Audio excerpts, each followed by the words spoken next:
അമ്മ ഞാൻ പോവാട്ടോ.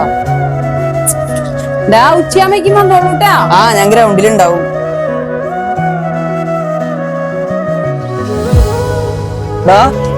സൂക്ഷിച്ചു പോണോട്ടാ. കളിക്കുമ്പോഴൊക്കെ ഭയങ്കര വഴക്കിലൊക്കെ ഉള്ള മഴക്കാല.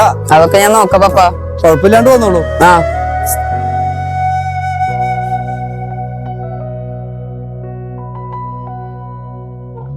എന്നത്തെയും പോലെ തോച്ചിട്ട് വന്നോളൂ. അതൊക്കെ ഞാൻ നോക്കിക്കോളാട്ടാ.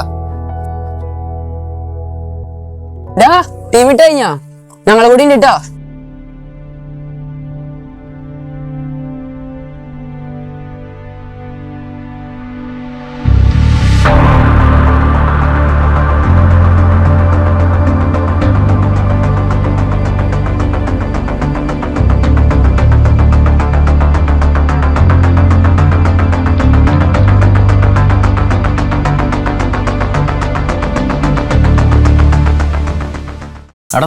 എടാ അത് കുഴപ്പമൊന്നുമില്ല, നമുക്ക് അടുത്ത ഹാഫിന് പിടിക്കാം.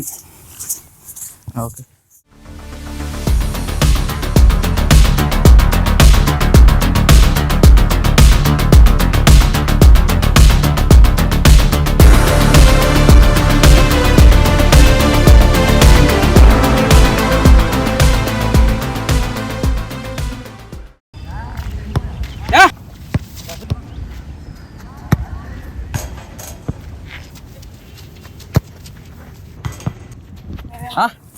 ടോമല്ലേ? നന്നായി കളിക്കണ്ടല്ലോ. ഞാൻ ചികിത്സിന്നാ. അപ്പൊ നമ്മളേ നമ്മുടെ സ്കോളർഷിപ്പിന് പരിപാടിക്കായിട്ട് നമ്മളൊരു ഫുട്ബോൾ ടൂർണമെന്റ് എടുത്തിട്ടുണ്ട്, സ്റ്റാറ്റിക് ആയിട്ട്. അപ്പൊ നിങ്ങക്ക് താല്പര്യം ഉണ്ടെങ്കിൽ ഒന്ന് പേരായോ? ഞാൻ ചികിത്സ ഓഫീസിലുണ്ടാവും. അവിടെ ഒരു പേരായോ? ഞാൻ കൂട്ടുകാരോട് ചോദിച്ചിട്ട് പറയാം. ഓക്കെ.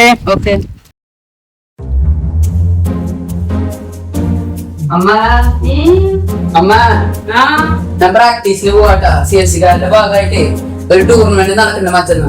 അപ്പൊ ഞാൻ പ്രാക്ടീസിന് പോവാ. ഞാൻ ടീമിന്റെ ക്യാപ്റ്റൻ. അപ്പൊ ഞാൻ പ്രാക്ടീസിന് പോവാട്ടോ. എന്താണോ അമ്മയ്ക്ക് ഇന്ന് തോന്നുന്നു മെസ്സിയോ പറഞ്ഞോണ്ടെന്നതാവോ?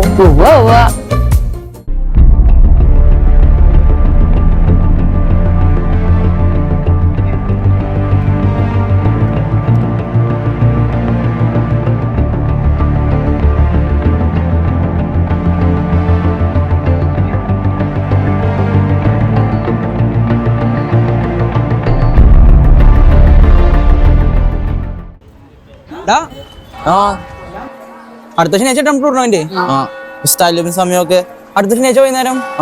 ശരി. ഓക്കെ, കാണാം.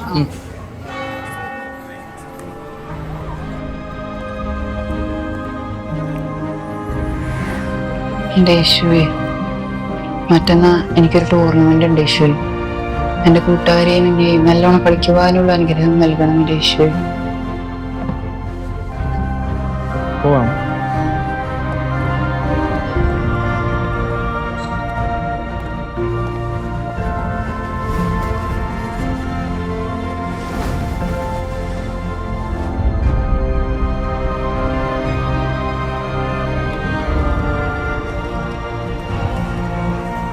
അച്ഛ മറ്റന്നാ ടൂർണമെന്റ് ആട്ടാ.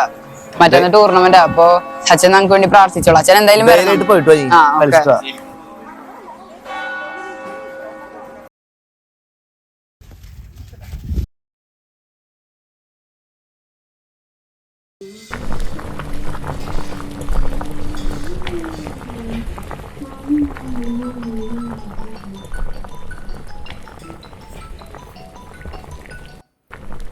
ജോണേ എന്തിയേ? വീണ എന്തെങ്കിലും പറ്റിയാ? ഹോസ്പിറ്റലാ? ഞാൻ ഇപ്പൊ വരാട്ടാ.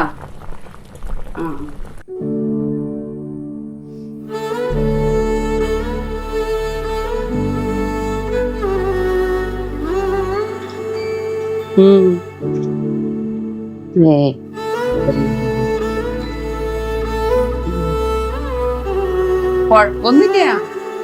കാലിന് നേരിയ ഒരു ഫ്രാക്ചർ ഉള്ളു. അവന് ഭയങ്കര വിഷമാന്നേ. അവനായിരുന്നല്ലോ ടീമിന്റെ ക്യാപ്റ്റനൊക്കെ. കളിക്കാൻ പറ്റാത്തൊരു ഭയങ്കര വിഷമാ. ടോമേ, നീ എന്തിനെങ്ങനെ വിഷമിച്ചിരിക്കണ്? ഒന്നുമില്ലേ പപ്പ. നീ കാലിന് പരിക്ക് പറ്റിയതൊക്കെ ആലോചിച്ചിരിക്കണോ? ആ ഈശോയോട് ഞാൻ കൊറേ പ്രാർത്ഥിച്ചിട്ട് എനിക്ക് മാച്ച് കളിക്കാൻ പറ്റിയില്ലല്ലോ. അതൊക്കെ ഇനി നമ്മളെ അടിച്ചു പൊളിക്കില്ലേ? ഇതൊക്കെ കുറച്ച് നാള് കഴിഞ്ഞപ്പോ മാറും. അത് കഴിയുമ്പോ പിന്നെ നമുക്ക് ഇനി അവസരങ്ങൾ ഉണ്ടാവില്ലേ? നീ കാർലോ കിറ്റസിനെ കുറിച്ച് കേട്ടിട്ടുണ്ടോ? ആ ചെറുതായിട്ട് കേട്ടിട്ടുണ്ട്. ആളും നിന്നെ പോലെ തന്നെ ഫുട്ബോളും കമ്പ്യൂട്ടറൊക്കെ ആയിട്ട് ഭയങ്കര അറ്റാച്ച്മെന്റ് ഉണ്ടായിരുന്ന ആളാ. എന്നിട്ട് ആളാണെങ്കില് ദിവ്യകാരുണ്യ അത്ഭുതത്തെ കുറിച്ചും ഈശോയെ പ്രഘോഷിക്കാനൊക്കെ വേണ്ടി വെബ്സൈറ്റ് ഒക്കെ തുടങ്ങി അങ്ങനെ ലോകം മുഴുവൻ അറിയിച്ചുകൊണ്ട് നടന്ന ഒരാളാണ്. എന്നിട്ട് എന്തുണ്ടായേ? എന്നിട്ട് ആൾക്ക് ക്യാൻസർ ആയിരുന്നു. എന്നാലും ആള് തളർന്നില്ല. ആള് ഈശോയുടെ സ്നേഹത്തെ കുറിച്ച് ഭയങ്കര പ്രചോദിതനായി ഈ വെബ്സൈറ്റിലൂടെ വീണ്ടും വീണ്ടും ദിവ്യകാരുണ്യ അത്ഭുതങ്ങൾ ലോകത്തിലെത്തിക്കാനായിട്ട് ശ്രമിച്ചു. പിന്നെ എന്നിട്ടുണ്ടായേ? പിന്നെ അവസാനം ക്യാൻസർ വന്നു. എന്നാലും ആള് തളർന്നില്ല. ഇതൊക്കെ സുഖമാടാ. പ്രത്യാശയോടെ നമ്മൾ എപ്പോഴും ജീവിച്ചാൽ മതി. കാർലോ കിറ്റോസ് എന്നൊരു വിശുദ്ധനല്ലേ? നിനക്ക് ഇതുപോലെ തന്നെ ഈ പ്രവർത്തനം ഇത് വിഷമിക്കാതിരുന്ന് നല്ല ഊർജ്ജസ്വലതയോടെ നമുക്ക് ഇനിയും കളിച്ച് വിൻ ചെയ്യാം കേട്ടാ. അപ്പൊ പോട്ടെ. ധൈര്യമായിട്ടിരിക്കണം. ഇനി വരുമ്പോ നല്ല സന്തോഷം ഉണ്ടാവണം കേട്ടോ നിനക്ക്.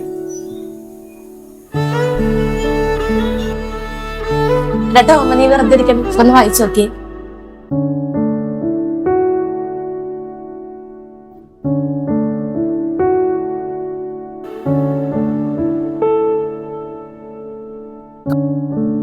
ടൂർണമെന്റ് തോറ്റു. എന്താ ചെയ്യാനാ? നീ ഉണ്ടായില്ല, ഒരു ഫീൽ ഉണ്ടായില്ല കളിക്കാൻ. അത് സാരില്ലടാ, നമുക്ക് അടുത്ത പ്രാവശ്യം പിടിക്കാം. നീ കാർലോനെ കുറിച്ച് കേട്ടിട്ടില്ല? കേട്ടിട്ടുണ്ട്. നമുക്ക് ദൈവവിശ്വാസത്തോടെ ഹോപ്പോട് കൂടി നല്ലോണം ഹാർഡ് വർക്ക് ചെയ്തിട്ട് നമുക്ക് അടുത്ത പ്രാവശ്യം കപ്പടിക്കണം. കപ്പടിക്കാം.